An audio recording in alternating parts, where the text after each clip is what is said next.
Handang i-inquest ngayong araw sa NBI ang kapatid ni Bamban Tarlac Mayor Alice Go na si Sheila Leal Go. Ang kasama rin nitong si Cassandra Leong. Kaugnay ito sa kanilang iligal na paglabas sa Pilipinas. Para sa iba pang detalye, makakausap natin sa linya ng telepono si Elaine Fulgencio. Elaine, ano-ano ba yung sinabi dyan ng mga kasong haharapin nitong si Sheila Go at Cassandra O? Ruth, sumailalim na sa booking procedures ang kapatid ni dating Bamban Tarlac Mayor Alice Go na si Sheila Go at Lucky South 99 Air Operator Cassandra Leong sa National Bureau of Investigation. Ayon kay National Bureau of Investigation Director Jaime Santiago, target ma-inquest ang dalawa ngayong araw sa reklamong obstruction of justice at paglabag sa Philippine Passport Act. Napag-alaman ng BI na illegal nakuha ni Go ang kanyang Philippine passport. Mayroon din kasi siyang Chinese passport na nakuha mula sa kanya nang mahuli siya sa Indonesia. May tuturing daw na undesirable alien si Sheila Go dahil nire-representa niya ang sarili bilang Pilipino kahit na may Chinese passport ito. Bukod pa rito ang posibleng kasong kriminal na kaharapin niya. Kinumpirma rin ng NBI at Bureau of Immigration na si Sheila Leal Go at Zhang Mir ay iisa at kumpirmadong Chinese. Base iyan sa fingerprint analysis na isinagawa ng NBI. Hindi naman kinasuhan ng BI si Cassandra Leong dahil Philippine passport na raw ang hawak niya. Pero naharap pa rin siya sa iba't ibang reklamong isasampa ng NBI.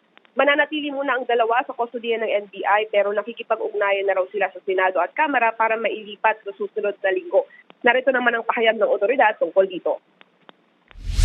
We already conducted an inquest on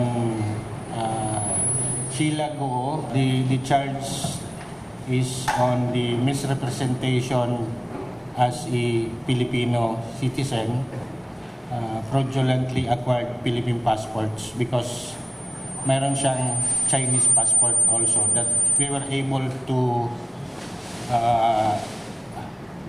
get nung mahuli siya sa Indonesia. So, yun ang immigration violation siya na immigration charges which was issued last night. Then we turn over Sheila to NBI for possible criminal charges also sa Philippine laws violation. Si Cassandra Ong is using a Philippine passport, so nasa custody din siya ng NBI. Wala siyang charges. Ruth, anumang oras mula ngayon ay sasailalim na nga sa inquest proceeding itong dalawa dito sa NBI. Ruth? Elaine, itong sina Sheila at saka si Cassandra, parang isa sa kanila merong contempt sa House, yung isa sa Senate. Kailan kaya nila planong humarap dyan sa mga investigasyon ng Kongreso? Kinumpirma kanina sa joint conference ng National Bureau of Investigation at Bureau of Immigration at DOJ na sa susunod na linggo, Martes, ay i-turn over yung custody nila doon sa Senado at sa House. Ngayon, dahil nga holiday, mananatili muna sila dito sa National Bureau of Investigation. Maraming salamat, Elaine Fulgencio. Mga kapatid, ako po si Ruth Cabal. Maging maalam at may pakialam sa mga may init at rumaratsadang balita sa Frontline Express.